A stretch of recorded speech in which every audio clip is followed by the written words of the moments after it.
Whiskey and White going all the way. What up, world? Welcome back to another episode of the Whiskey and Wade Show with me, your host, Tommy Mack. And me, your better host, Tara McKenna. And you know, this episode is brought to you in association with the #1 competitions page in the whole wide world, and that is Our Kings Competitions. You know, you can get a car. Some of the cars are unbelievable. You get cash, Houses. There's just a whole range of different things for as little as 50p. You know, unbelievable. So get yourself a ticket.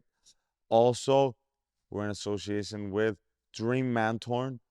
That is Tom Smith's mentoring program. Winners win. Winners win. If you want to level up in your career, lifestyle, in the sport that you're in, anything, this is the man to get on. This is the program to get on. I done it myself. It was an unbelievable experience. Tommy's maybe going to be doing it soon. Yeah, I'm going to get on it here now. Get on to them. Because I'm looking to rip Friday apart. Tuesday, Wednesday, Thursday, every day I'm ripping them apart. And after you do all the ripping and buying the competitions, why don't you treat yourself to a nice wee bit of kebab meat, Nando's at the garage. What do you call that garage? Is the Monine? Yep. At the Monine garage, Nando's, N-A-A-N. Genius marketing. It's not Nando's, but Nando's. Yeah, unbelievable. Kebabs are great. I might get one in it. Good for the hangover. Yeah. It seems like every time we're doing this podcast, one of us is hungover. I know. Well, talking about food. we'll film on a Sunday. I know. So Saturday's when it's time to party up. But also, after all that week, and you want to dress fresh, you want to feel good about yourself, Tommy's rocking Supreme Bean Official.com. Because I am a Supreme Bean. So shout it down. Shout it down. Now, you may be looking at us and going, why are them two idiots wearing lab coats? Well, I'm wearing mine because I look good in it. This is honestly why I think suit being a wee scientist. Well, our guest today Yeah. is the top scientist in the friggin' country. He had the #1 project in the island of Ireland. This one is a lecturer at Queen's. He's West Belfast, first ever scientist. I don't know if that's true, but we'll say it. Professor Michael Bingham. What's happening? So welcome to the show. Thank you for having us on. That's really So, good to be here. You're from West Belfast? I'm from the West, yes. Are you the only scientist in West Belfast? Maybe whenever I started being a scientist, I definitely felt like that. I was the only scientist, but now there's lots of Westies that are in my courses and things, and you can spot them a while away. So. What school did you go to? St. Mary's. Oh, Yo, same school as me. I remember the corridor. Were you in the same year? No, a few years older than me, I think, right? He is? Yeah. So you had a hard paper around then? It's hard paper for me. Science, it's hard work. It's hard work. I had a full head of hair until I started doing my PhD, and then that was it. That was it. Game over. Game over. But what made you get into being being a scientist? It's a great job, but how do you, as a kid, go right? I want to be a scientist. I didn't at all, to be honest. No? Yeah, it was very interested in science. I think we had some good science teachers in St. Mary's, so I enjoyed maybe sciences. I enjoyed like the problem solving sort of you would do in the class, but I didn't really know what I wanted to do. Who does know what they want to do when they're 16, 17? I love to see. Or if you're 34. But the first time I went into science, obviously it's the first year. I loved it because you got Bunsen burners and you got to throw some sort of like in a different liquid and make explosions and all. Yeah. So it's exciting, I think. But I always when I think of scientists, think of Albert Einstein, big mad hair, and they're old and crazy looking. So is that what being a scientist is? Like, is most of the people in there insane, like rockets, like Albert Einstein? There's definitely a few characters for sure, and I've worked in a couple of different universities and visited a lot of universities around the world. And you get a lot of people, I guess, that are just normal guys, and it's just their job, 9 to 5. And then you do get people that live and diet, and the Albert Einstein types that are just mental, crazy, yeah. So, like, as you were saying, you've got, well, when we were messing, you've got a really, like, mad story, interesting story, layered, Yeah, you could say. He was just reading it out to me before he came, and I was like, this is actually crazy. Yeah. So, you went to St. Mary's, you're from the West, you fell in love with science, but during that science journey, you actually found the light and you Found were the going to light. be a priest. Yeah. Which is very contradictory Contradictory. to science, Yeah. religion. They're like enemies of one another, Well, aren't they? see, this is why I'm relishing the chance to get on the podcast to chat Yeah. about it, because I think there's so many misconceptions about what science is and what the purpose of it is, what it tells us, versus what religion is, what it's trying to tell us, philosophy. And I mean, the history of it, I'm quite a nerd, so the history of it's quite interesting. Like, what we have today as modern science actually is born out of Catholic tradition. It's the monks in the monasteries that actually, because of their beliefs in God, actually bring about modern science. And so, I mean, if you go on to Google it, Wikipedia, whatever, it'll tell you that modern science comes from the Catholic Church. And there's a really famous guy from Northern Ireland, or the north of Ireland, but he's in Oxford University. He's retired now. He's a professor in mathematics called John Lennox, and he's brilliant to listen to. He does lots of lectures around the world.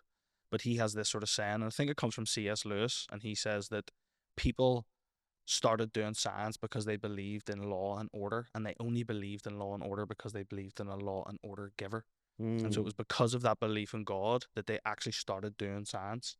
And the history of it's quite fascinating. There's loads of people who've looked into it about other parts of the world, whether it's the East, in Asia, or whatever. And it was actually the kind of Judeo-Christian Europeans that were the only ones that really started to do proper modern science in this idea of the scientific method and how we go about figuring out what the universe is. And if you really want to trace it back, you can go back thousands of years. If you come to my first year lectures, you are welcome to jump in. I'll give it a miss. Have a funeral that day. Yeah. So I was teaching a course last semester on like gases and gas equilibrium, this sort of stuff, and it's nerdy stuff. But one of the first lectures I talk about a Greek philosopher called Democritus, and he's like thousands of years ago, like 3,000-4,000 years ago.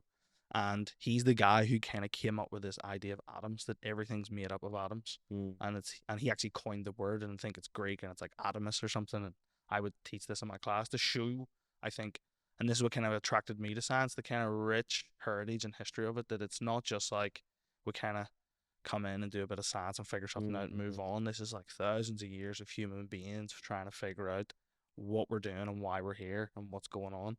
And I think that's why religion plays such a sort of big role in that.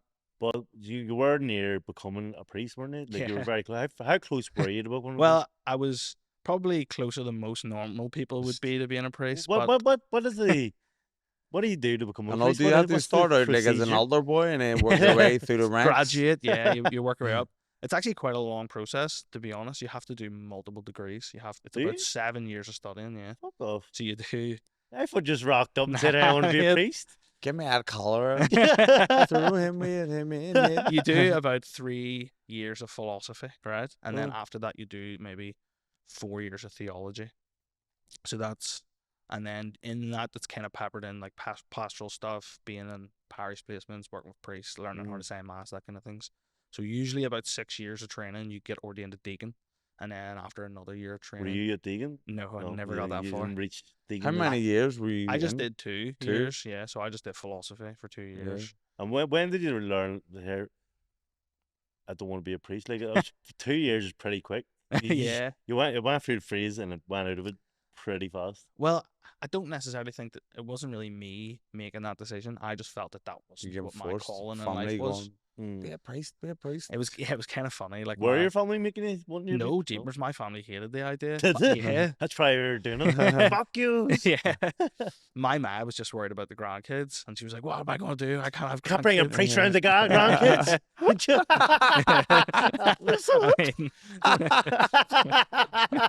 Not worried about that. Yeah, I've heard much worse. Sorry, God. There's a sacrament. Get the confession here. I'm gonna have to. No, so it was kind of funny. I think I always maybe had a bit of that pastoral nature in me. I used to work 2 part-time jobs as an undergrad, and before I did chemistry, I actually wanted to do social work, and I applied to do social work. I was really a teacher in school. I got my A-level results, which is kind of funny as well, because I actually failed my chemistry A-level. Did you? Yeah. Now you're a teacher of it? Got a U in AS level. You? Yeah. Had to get you. I know. Absolute. Hello. Like You sick. got jacket on. Yeah, I know. Got a you nightmare. Like the problem was I never drank till I was 18, and then whenever I turned Don't be 18, blaming the I drink. just Don't went, be Wow. blaming the I just drink. went mad. Was like, this is great. Don't have to study. Or is whatever. that what happened? And Then just you kind fucked of it. yeah, and then ended up failing. So I went back and actually repeated my A levels, and I was going to do social work because I was really interested in like people. And I used to work as a job where I cared for a boy with cerebral palsy, and he's my cousin. So I kind of did that a few days a week, and it was like a lot of fun. Like kind of like that, like helping people and working with people.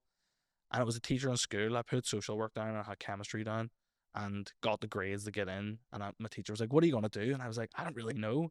And he was like, "There's way more money in science. Go and be a scientist." So I was like, "Right." And that was the biggest lie I've ever heard in my life. There's absolutely no money in But what science. teacher advised you? Would you know? Turley, I think is not his name. Yeah. Mr. Turley. Do you Yeah. know Turley? Like, didn't teach me. Like, Yeah. It was just I don't really think like he really taught me that much, but like yeah, he was just giving me some. I sort of was like getting Advice, yeah. picking up my results, and we just kind of had a bit of a chat, and he was like, "What are you going to do?" And I was like, "He was like, do that." I was like, "Right, sweet, that's it done then." Cheers. Well, that's your job now. See, so see, Fuck, dude. before, like, while you were studying, did you always used to go to mass and stuff, like, growing up?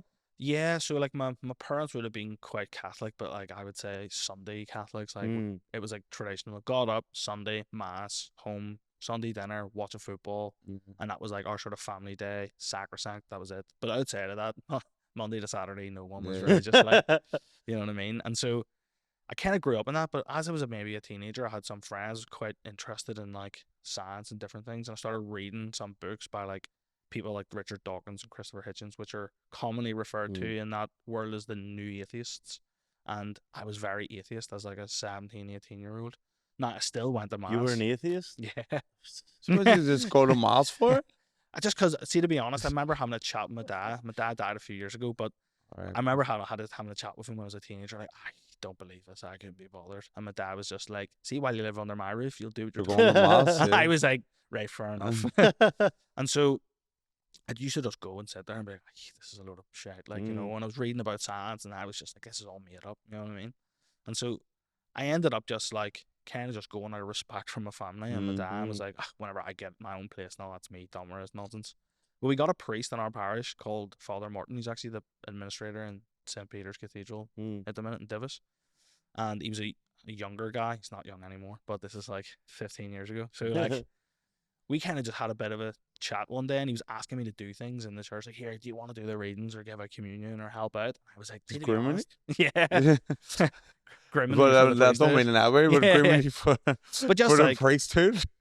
I think from his point of view, he just kind of like this idea. A young guy was like interested Yeah. or going to mass, and he was like, "Here, do you want to help out? It would Give be you good." extra bit of communion. Yeah. And I was like, "See, to be honest, I'm not sure I really believe in a lot of this, and so I don't know if like it's a bit disrespectful to be like up there pretending to do." And he was like, "Do you not? Do you want to come around and have a chat?" And I was like, whatever." So I just went around his house one day. So it's random you went around. I know. So I said yeah, and then It was never went back honestly, to it was the church. funniest thing ever because he was like, "I should just pop around whenever," and I just called around one Sunday, like after mass, rapped his door, and he's just like in a tracksuit, and I was like, Well, didn't tracksuit? "Where's the collar?" And he was like, "I'm not doing mass now." Like I was like, "Well, do you have to just wear it all the time?" He's like, "Nah, what are you on about?" Some of them do both. Some of them be Maybe I bombing don't about know. what colour all the time. You be bombing about in public, not in the gaff, like you know what I mean. So yeah. it was really funny. So we just ended up sitting having a chat, and he was like, "Why not believe it?" And I just rammed off a bunch of things, and he was just like, "Here's all really good answers to that." And I was like, "Here, no one's ever answered those questions before for me." And then he kind of gave me an introductory to like a medieval philosopher called St. Thomas Aquinas, right? And he was like, "You should read some Aquinas." He has this section, and he has like all these books. It's called the Summa Theologia, right? Which means the summary of theology. And he's a really interesting guy. Obviously, there's a school here in Belfast called Aquinas, for which all is the named smart after him, kids. right? Yeah, All the smart the ones. swats. So this guy's like writing all this stuff in like the year 1200 about why we believe in God and who God is and all this. And he has this sort of section in it called the 5 proofs that God exists, right? And I read that, and Let's hear them. they're Can you kind remember of 'em? they're kind of 5 arguments. I mean, some of them are kind of similar. They kind of go like this. This is the easiest one to remember. It's called the argument from motion. So he says, like, right, we know from like the laws of the universe, like things don't move unless they're acted on, right? So let's say I have a ball. The ball's going to sit still unless I push it, right? So someone can push a ball and then that'll move and it'll be in motion, right? But like so how did these other things all come into motion? So if an object is moving, it's because something pushed it to make it move. And that could only be in motion to move that object if something else was moving to push that to make it move. So all these objects are in motion because something else put them in motion, right? And so he makes this argument. He said there's only two options. Either there's an infinite list of things that made everything else move, or there has to be something at the start, which is the unmoved mover, something that makes everything in motion without actually being in motion itself. And then he ends with, and some people call that God. And he has these 5 arguments about that. And he Do goes, you call it the Big Bang now? But it's another interesting point. So, like very similar science, and like that argument of the Big Bang is, so the guy who actually came up with that theory in physics is a Catholic priest. is it? Yeah. Came up with a Big Bang. Yeah. And so his name's Georges Lemaitre. He was a Belgian monk. And so he was a physicist, obviously, as well. And he was quite good friends with people like Einstein. They were kind of around at the same time. And so Einstein came up with his theories of relativity, which is like, here's the universe, here's how it works, E equals mc squared, all his real famous stuff, right? And Lemaitre kind of goes away. And this is why I think religion and science are important to be together, because he goes away thinking, well, I believe in God. I believe that the universe has a beginning, okay? All the physicists and all the scientists at the time didn't believe that, didn't think that. They thought the universe was eternal. Einstein thought it was eternal. And Lemaitre goes away and he says, I think I can use Einstein's equations to prove that there's a day without a yesterday. So he goes away and he writes all this down, does all this mathematics, and he kind of proves it. And he says, if Einstein's right, there has to be a moment.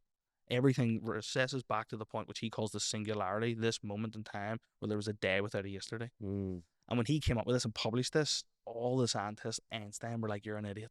We all know the universe is eternal, you're an idiot. But it was because of his philosophical beliefs that God existed that he was able to come up with this. And it's like obviously a cornerstone of what we believe now as physicists and scientists. Who was taking mass while he's doing all these friggin'... See, it's quite interesting because we obviously grow clothes. Yeah. we grow up. Studying. we kind of grow up here in the West, where your contact with a priest is like, you know, at mass or in a parish, and they would be parish priests. But there's loads of different types of priests. There's like different monks and orders. You've got Dominicans, Augustinians, the new popes and Augustinian, Jesuits. Shout out Leo. Yeah, and so shout out to Leo. So lots of people. I think did Leo, because our last pope, the legend, Francis, he refused the Pope mobile. He refused to be in the big fancy house. He refused everything. He had no money because he took a vow to be poor all his life. Did this new? I wouldn't say so. Have you not seen the new Pope mobile? It's literally a white G wagon, and he calls it a P wagon. It's unbelievable. I swear to God, the P wagon. Get the P wagon. Yeah. So that's fine.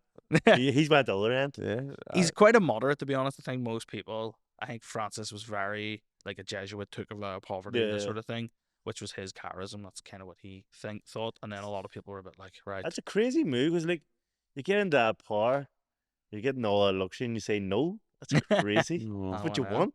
So see, like when you were on your priest journey, yeah, and you've pulled out of it, could you still now go back and be a priest, or once you have one bicep and say that's just not for me, do the goal? If you had one shot, kid. If I hadn't got married, I could have. Right. But sure, you married to the Lord, which is kind of funny because I actually married a Protestant, which is Jesus. So you're definitely not getting in. Nah, here excommunicated. Listen, as my granny would say, the devil sent a woman. Right? So, thankfully, through the grace of God, it's just Is that why you stopped being a priest? Did you meet her and then? I kind of knew her for years. She's a chemist too. We did our undergrad together. And Jews be in the house doing chemistry stuff together. It's called cooking. Pretty much. Get the Bunsen burner. I wish I could say nah, we're not that boring, but we But are. you do this, you do. We don't really do Ah, chemistry. Friday but night comes, Friday night Here we comes. go. Get the test tubes out. Friday, it's more like we just discuss these Ah, things. sure, you buddy. know. Yeah. Watch a few lectures online. and play with it. What a Um, Friday. But you met what a friend. yeah.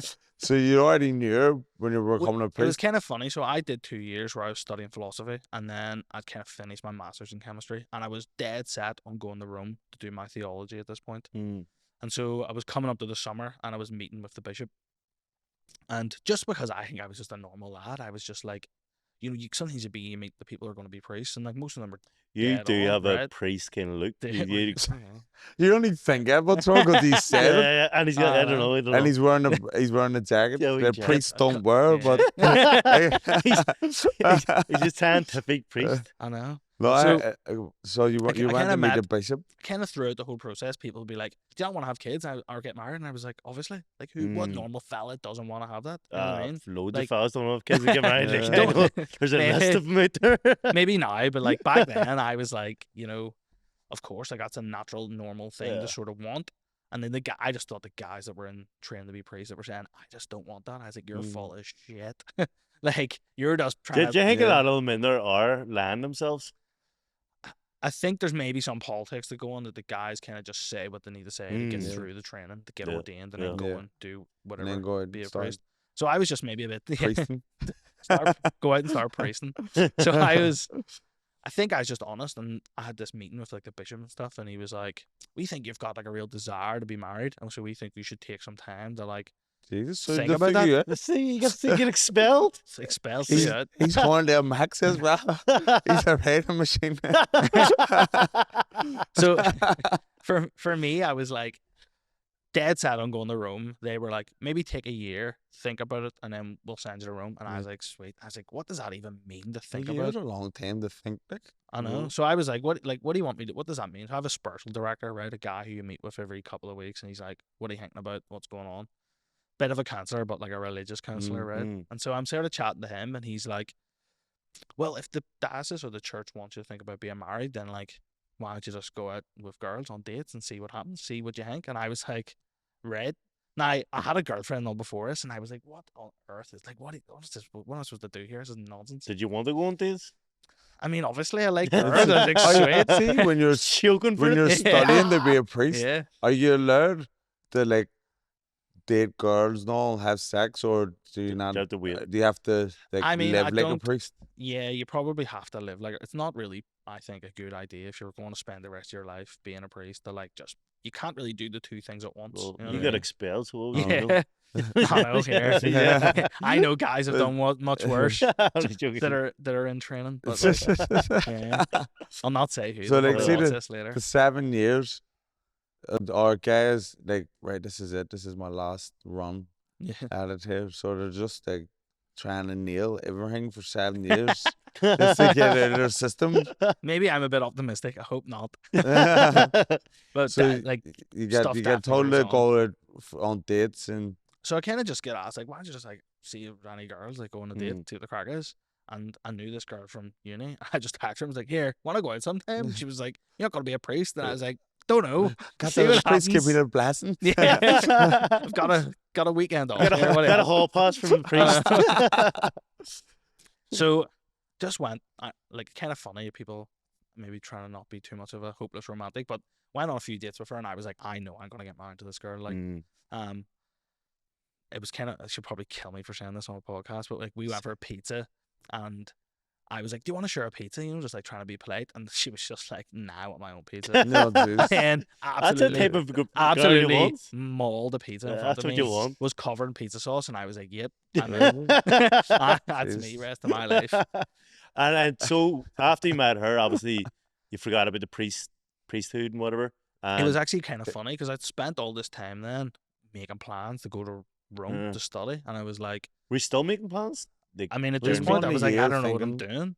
But so I didn't have anything to do in Yeah. September. I was supposed to go in September, and me and her sort of started dating over the summer, and like, you're loved up. yeah, I was just like, oh, what am I going to do now for work? And I had this thing in my head, maybe because I was like thinking about social work before, and I kind of used to care for a guy with cerebral palsy and this sort of stuff, and I kind of liked working with people and helping people. And so I went and applied for all these jobs that were like, working with people, maybe with people with disabilities or like all this stuff. And kind of funny because I was just like, this is a good, noble thing to do. Like, I'm this really good guy. I'm gonna like help all these people. And had a master's degree in chemistry, had like a diploma in philosophy type of thing, and was like, I'm so overqualified for all these jobs. And I went Too away on smart to holiday. curve these I went guys. away. Like, Fuck you you kind of guys. think, like, I had loads of experience. I worked with like youth clubs and stuff over the Yeah. years, and like all this experience, and was like, I'm gonna get one of these jobs easy. And I went on holiday with my mates for a week.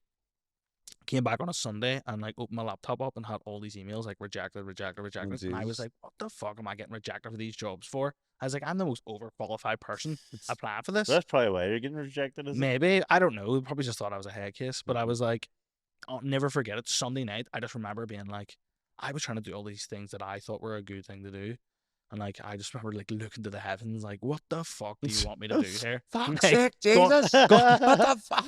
I'm gonna be a priest, doesn't work out. I'm gonna go and do like all this charity Sure, work or no. this, doesn't work out. No, mate. What the fuck do you want me to do? And I woke up on Monday morning with an email from a professor at Queen's being like, do you want to do a PhD? I heard you're free. And I was like, what? And see, to be honest, I'd never crossed my mind doing research, doing a doctorate type of degree. And he was like, someone I had lined up for pulled out last minute and I need someone to start next week. Can you do it? And I was like, fuck it, yeah, whatever. So that's And God. That's he done Mate, it for you. divine Shouting up, providence. and then he's Yeah. like, "Oh, God, take out of the email." Honest to God. And see, being a scientist, do you be doing loads of wee experiments and stuff? Like, is it like an episode of Staxter's Laboratory in your work? Basically, we kind of just do a lot of that sort of stuff. Do you ever watch like, I know we're talking Big about the Bang Big Bang Theory? earlier, but the TV show, The Big Bang Theory, it's so accurate. Is that what it is? Yeah, Is that everyone's a nerd. Everyone like they all think they're not nerds, but they all are. They Halo all... Night? And so, do you want to do some experiments now? Yeah, 100%. Okay, That's right. what we're here to do. That's the why we've got the experiment. fit. I've got two things. Okay, I can show you. I don't know how well it'll show up on the camera. I was a very big science. You can take one. How was that big Science guy. science? Sciencer guy. Do you want in to pass school, that one over? In school, I loved science. So Done these are double little award. jars, right? And Red. they're obviously yellow. So this is these are smelling salts. They're not that strong. Oh, I hear They're these not are that bad. I've strong, been right? wanting to try this. So if you put the smelling salts into the jar, you'll see what happens. So put it in the jar and don't smell. Well, you can smell if you want. They're not that they're kind of being used a lot, so they're I'm not gonna- super strong. I'm gonna go for a smell. I think you should. Right. Go for I a want to smell. have a smell. I've always wanted to smell. So, They're not strong. They're sweet. Like they get you a little bit, but there's I guess you eucalyptus in you there. know what? You can tell it's faded away a bit, but Yeah. you can see it would be strong. Yeah. Yeah. So if you Weird put smell. Weird. Didn't know what to Fucking expect. weird so smell. put the top of that on the jar and then just kind of hold it there for a second, see what happens. Changing colour. Yeah. Are they? Oh, did you see that? Change from green to purple. Boom. You can have a go now, Tommy. Yeah. Come on. You ruined a surprise for me now. Well, you can do the I next wonder one what's next. going to happen. Mine doesn't even change. It is. Oh, it is. changing? It is. Look at that. Why is it changed to It's purple? changed. Well, we'll talk about the chemistry after. We'll do another one first, and then Right. Let's get on the next one. Unbelievable. give Here, pass that Tommy, one over. you can be first with this one. Don't know if you have to put that on it. No. This is a different one. Different. So you can do this one first, Tommy. Red. If you want to just blow into that one.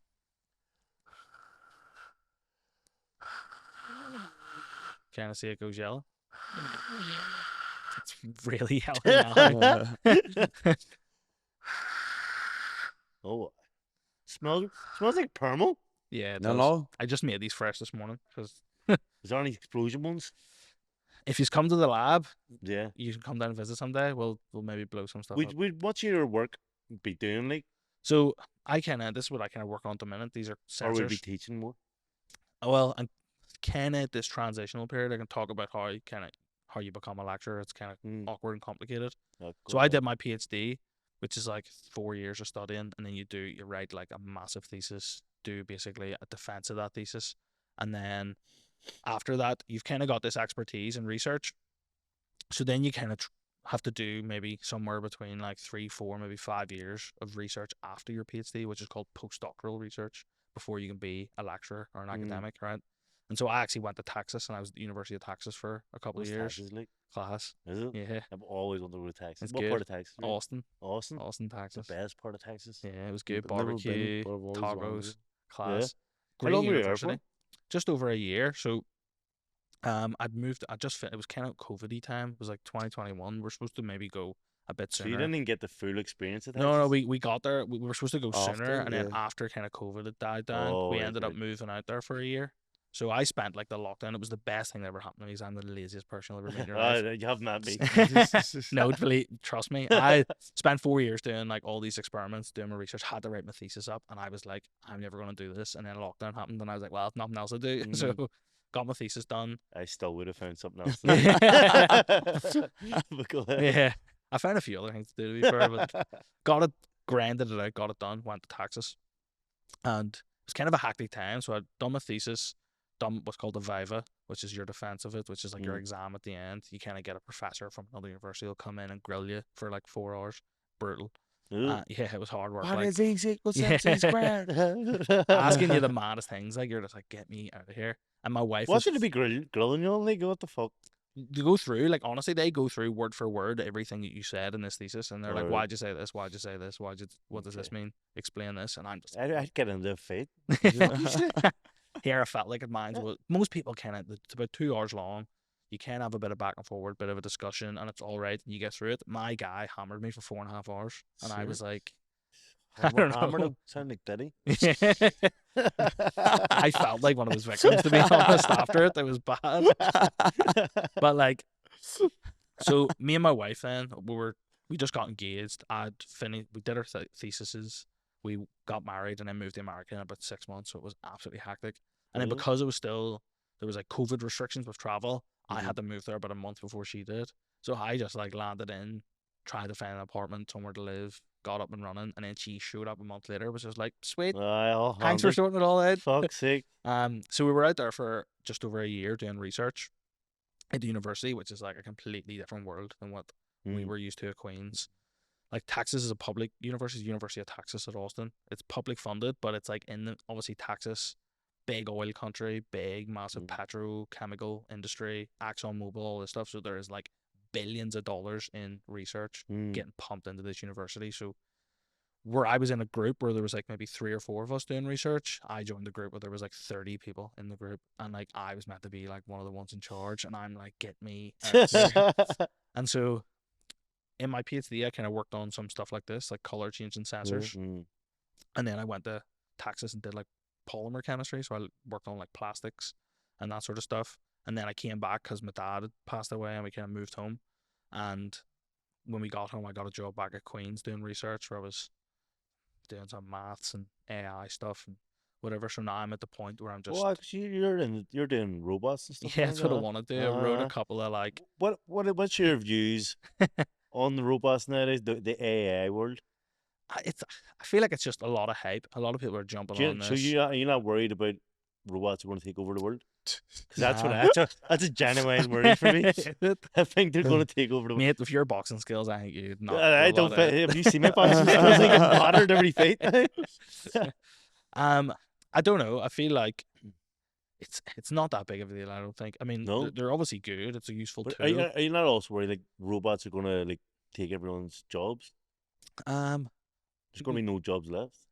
Maybe, but I think like this has happened multiple times in history, and we Mm. kind of always find something else to do. You Yeah. know what I mean? Like it's kind of go back to the Pope, which is interesting. He took the name Leo because of the whole AI stuff at the minute. Did he? Because the last Pope that was called Leo was like late 1800s, Leo the 13th, and he wrote this document of the Catholic Church called Reverum Novarum, if you want to read it, okay? But it was basically about all the stuff that was happening in the world that time, about sort of communism and work and dignity. And so you had like big capitalist regimes that were just basically treating people like slaves because they were getting paid so little. And then you had these communist regimes that were not paying anybody and they were treating them like slaves. And so you had this industrial revolution was happening. And he wrote this document condemning it, saying people need to have dignity and respect. And so the Pope currently, Leo the 14th, whenever he just got announced, said that was the reason he took the name, because we face a new industrial revolution, only it's a digital revolution with AI. And so I think he's going to maybe help guide people in trying to navigate this sort of stuff. You think the robotic world's sweet? It's needed. We should be backing away from it. I don't know if it's needed, but I definitely think we need to have like some caution with it. Like we kind of do everything with science. A lot of caution. Yeah. A lot of caution. You need to put And- down your robots. And you working on developing your own robot? Well, so I was kind of the last 12 months I've been writing research proposals to try to start my own independent research. But He's creating an army. and so my kind of idea was that we want to like make pharmaceuticals or drugs accessible to people. So Okay. obviously we have a big pharmacy company here in the north called Almac at Craigavon, right? I remember being a kid going there and getting a tour, and they were showing me about it when I was like doing chemistry in school, right? I was about to say, who goes on I tours, know. tours to the It was a school. Chemistry teachers took So us, go to right? Disneyland. No, mommy, take me to the chemist. Chemistry land. See, I like to think I'm normal, but I'm definitely not. Massive queue outside it, all kids fucking. But they told us, right? I thought this was really interesting that the go from like the idea of making a drug to help cure some illness or disease takes $1 billion, right? The first one takes $1 billion. And so there's huge money and research goes into trying to make things. And so obviously a lot of manpower, a lot of like stuff. So my idea was to try to build a robot essentially that would try to like do this cheaper so that third world countries would have access to these things. And like if you want to get really futuristic about it, like think about like the Jetsons, the cartoon. Yeah, what a cartoon. Yeah, everyone's flying about in the little spaceships. Like imagine like a little dispenser, a little machine that you can just go and say like I need paracetamol, hit a button and it'll make it for you, and there you go. And you know what I mean. So like, I think my research was trying to help with sustainability, climate change, this sort of stuff. How do we make it? How can we make it better? And how's it going? I'm just sort of starting. You've only started. Yeah, so I've got a new job actually. So what are you now? I'm finishing up working in Queens over a the summer. scientist no more? I'm a scientist. Okay, that's all right. But I'm just doing. You would have made the podcast. No. So I've just finished up doing like my postdoctoral research, and then Brendan became I'm just a postman. I am. I do it at the weekends. Not that it's so bad. That's actually one of my dream jobs, by the way. Be great. Walking the earphones in and delivering things. Yeah. By the way, go ahead. So I'm actually going to a university in Sligo to start doing independent research and Are you teaching. going to stay down there or just? So I kind of have this awkward situation because my wife's a lecturer and researcher at Queen's. And so we own a house in Belfast and we both currently work in Belfast. So I'm just going to go down a few days a week, stay over, do research down there, and then work from home a couple of days. That's basically what I done for boxing down in Dublin, 5 days a week. Yeah. Back up home for the weekends. I It know. works. It's good. You know what? Makes your relationship better because You get there's away. you want to come home to them, you want to go and see them at the Yeah. weekend, so do it the fuck. But So like why he's laughing? with all the scientists, all your science research and all the work that you're doing, you're also a purple belt in the am. BJJ. Yeah. Yeah. That's how you found out. By the time you were street fighting and battering him. That was it. He was trying to pick on me in school. It's typical Tommy, he's a bully. Yeah. He went and started taking a class to defend himself. That's So I it. thought I bothered him. You had So- these rogue No. characters in the corridors in seminaries, so you needed to learn something. Did you ever see him in school? He just I knew said who I've they seen were, him on yeah. the No, corridors. but I don't know whether he was just making up to make the joke funny. No, he Did said you at the actually see him? start. Yeah, I feel like because of the boxing, And you did kinda you knew ever who the hard think- lads were? You Think know? yourself he's a mate. bit of a bully? Because that was the word in the street. He was a bully in Were you? school. What street? You didn't even go to my school. If I'm broad, Your brother's like 2 years older, 3 years older than me in school. so that's the Maybe. word in the street. It Word in the isn't- street was See, he's a maybe bully. this is what I don't know. Does boxing not humble you a bit? Make does. You kinda, So he was a bit of a dick until he came to boxing. right, and then right. Trump's humble. making up like character assassination. God's sake. Yeah. Pretty his bro's 4 years older than me. didn't say bully. I He's said 5 years my older than You me. said I didn't go to your school. I said my brother did. We're I said on you the bullied street. my brother. Listen, I was walking up to school one day and I'd seen throwing punch in the head of someone. You never seen that with me, did you? Because I was no Yeah. bully. But I was a Yeah. bully defender. in yeah, sticking up for the bullies. No. So you're doing Brazilian Jiu-Jitsu. Like, Did, how yeah. did that come about? You're still doing it now? Yeah. Yeah. Still training. I've kind of got a little bit of a back injury now. Getting older, it's hard Oh, work. We've but all back injuries here. Mate, This is it's the a back injury nightmare. cruise. the older you get, like the longer it takes to recover, and it's just It's you know insane. what I You mean? don't It's realize the how worst. much you need your back until your back's fucked. Yeah. It's for everything. Even going Yeah. to the shower, the shit. I'd say if I go down That's the one to way have of a putting it. shit, I don't know if I'm getting back up again some days. So if my back is that bad, I'm got that call for help. I know. But yeah, I think I grew up. I was like, never had like Sky Sports, so like the kind of like football and this sort of stuff was hard to watch. And we had like, remember like Bravo, this old channel, and there was Remember like Bravo? old Late school night, MMA on. catch a couple boobies. Yeah. Maybe before the boobies come on, there was like they would have shown like old school MMA and UFC sort of clips. And so It's Bravo Dave as well. Is it the same thing? Maybe I don't know. No. All right, go ahead. I just remember growing up watching this because it was the only sports me and my brother would watch, and we were just like love the UFC, and we kind of had an uncle that was into it, and so I just kind of loved UFC and MMA and this sort of stuff. Thought it was interesting, and I don't really know. Always wanted to do it, and it wasn't really until I started my PhD, because when you do your doctorate studies, you actually get paid, which is nice. So, yeah, so you get like a stipend, a few quid, keep you kind of above board. Whereas as an undergrad, I had 2 part-time jobs, which is like part of the problem with working class people going to university. It becomes really difficult to kind of keep up with all the studies. So I worked in the airport just in W.H. Smith, which was like that must have been depressing in there. I hate W.H. Smith in an airport. 4 a.m. starts on a Saturday. It was brutal. And you're just seeing everyone go on holidays, and you're just sitting there behind the till. Yeah. 12 quid for a bottle of water, please. Can I see a boarding pass, please? So I found it really weird whenever I started my PhD, and I was like, here, I've got evenings and weekends off. What do I do? Probably should have done more studying, but I didn't. I was like, I've always wanted to do MMA, so I want to just train MMA. So Monday night up in Fight Academy, right? And I kind of knew a few of the guys from growing up that kind of trained there. And I was like, these are all like the hardest people I know. I'm going to go. This is so terrifying. I tried to talk every mate that I had into going with me.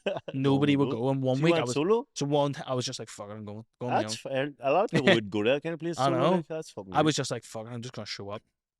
And there was a guy taking jiu-jitsu class on Monday night, trained jiu-jitsu, and got absolutely battered by everybody. Like threw up after the class. Was that your first thing ever? Like act training, like combat training. Yeah, combat training. Like I used to play a bit And the of first football. night, the first night he swung you about. Mate. No, mate. Yeah. So that doesn't usually happen. No, in jiu-jitsu, this usually happens, right? Oh, does it? You show up to a class in jiu-jitsu. You do say the class is 90 minutes. You'll do like 45. Yeah, let's get this minutes. on. We'll do like 45 minutes to an hour of technique drilling, right? So you're kind of like learning how to like choke somebody or break their arm or do these things, and then you'll do live sparring, like day one in 5-minute rounds with people. But obviously you're a white belt, so you're like, I'm just going to train with white belts, which is You the probably didn't even worst. have a belt. Nah, Yeah, no. Burnery tracksuit. Yeah. Get Calvin Klein belt. Here's some advice for people who want to do jiu-jitsu. Don't be afraid to train with higher belts if it's your first class, because they are going to don't. No. They're the ones who have been training for years. Yeah, they know how to handle you. They know they're not going to hurt you. It's the white belt. It's like finally someone I can beat up. I'm going to kill lemons. Yeah. But it was funny. So I trained like roll with a couple of guys. We call it rolling sparring, right? Roll with a couple of guys who absolutely manhandled me and was like, I need a break. And there was like a girl that was like 5 foot tall, like nothing to her, and I was like, here, do you want to spar? And she was like, sweet. Beat the shit out of me. Jeez. I'd verify that. We had a podcast before you came, and there's a new thing going about. Remember the 100 men v a gorilla? There's a new thing. Can one average man beat an MMA female? Absolutely not. And we said no chance. No way. Like there we go. This girl was a purple belt at the time, right? And she was on me like a backpack, and I couldn't get her off, and just choked me. Yeah, head going red. Little small arms getting under the neck. I was like, get me out of here. So I was like, that was a lot. Went home Monday night. I had like a free trial for a week or something, right? Tuesday night was Muay Thai. Went up on Tuesday night. But it was okay because it's all pad work on a Tuesday night. So at the time we were up hitting pads, learning how to punch and kick, and it was a very beginner's class. I was like, here's a sweet Wednesday night MMA training in sparring. Someone punched me right in the face, and I went, nah, not for me. Did you just LAG? I was like, fucking nose, you fucking nutcase. I was like, I need my brain cells here for doing science. I can't be getting hit. So did you walk into the office the next day where we swagger like, I can beat the fuck out of you? It's so funny how that happens. To be honest. So learn people. And so I just I think it's actually very interesting, like, because it kind of relates to why I like science. It's the problem solving aspect of it. Yeah. You get into like grapple somebody and they're like maybe really good at this and not good at this, and you probably know it from boxing. You kind of the more advanced you get, the more tactical it becomes. You're setting traps. Yeah, you're setting traps. You're trying, and I think you're trying to solve the problems. Like he's really good at how do I get around what his that strengths is are, what and how do I exploit combat his, sport is. It's a Yeah. lot of problem solving. yeah. And so like some people refer to jiu-jitsu as like body chess. Like you're playing a game of chess Body with someone chess? when you're wrestling. Yeah. And so It's a good way of Yeah. so- And so I just loved it. It was like that guy was able to choke me from anywhere. How do I stop him from doing that? And then how do I get better at setting traps, getting people in positions they don't want to be in, pinning people, whatever.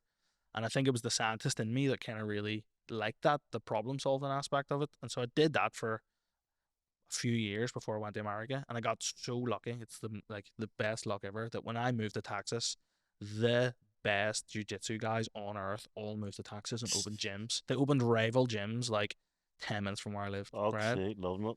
And so there was a team, a gym of guys called B Team, right? And they just opened up, and the guy called Craig Jones was an Australian guy, like world champion, but he refers to himself as the second best because he always got silver medals, right? But like this guy's high level. And then a bunch of those guys that were training with him, all world champions, were like, right, we're opening a gym, anybody can come train. And they had like a cap on who could go training. So it was like black belts, how many black belts want to come, and then brown belts. And then I was like, please have white belts, please have white belts, please have white belts. So they didn't let white belts in. And I was like, fucking, what am I going to do here? So I just emailed them and was like, here, I'm a blue belt. And just self-promoted myself to blue belt, right? Lied. And I got into the gym. And to be fair, I'd be doing grappling. And like in Fight Academy at that time, it wasn't really big in like the belts and promoting and all this here crack, because you'd be getting guys who were like Liam that was on the podcast, like technically a white belt, been training 20 but he's years, actually a would black belt. murder black belts all over the country, right? So I kind of got into this gym training, and kind of was all right, could hold my own, was like probably at that blue belt level, and the guys were just like, here, you're not a blue belt, are you? But it kind of, because I was like Irish and a bit crack, they were like, fuck it, you can train with us anyway. So very quickly they promoted me to blue belt because they were like, fair play for coming, getting battered. And I was just in this gym training with these world champions every day, and I was training like 3 or 4 days a week for a year with all these guys.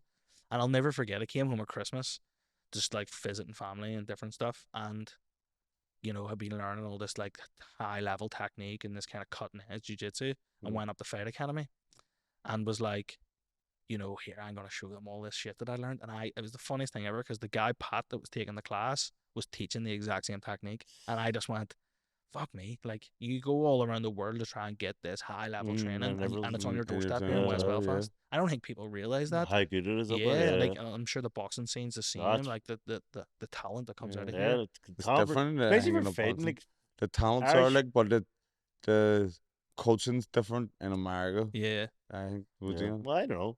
It depends who the coach is, but I think it is underrated how good Ireland is at fighting. At any combat sports, we're just Fighting killers Irish, of it. like that's That's it. it. But thank you for joining us. Yeah, As no we were problem. talking enough shit. Yeah. You're a legend. Thanks for having Good us. luck in creating a robot. Yeah. I'll try my best. Thank you for joining us. Like, subscribe, and share. Get on the Patreon. It's only £2 a month. Also share out the R Kings competitions, Dream Mentorship, and Bad Boy Mexican And Nando's. and Nando's. Great. Boom. All right.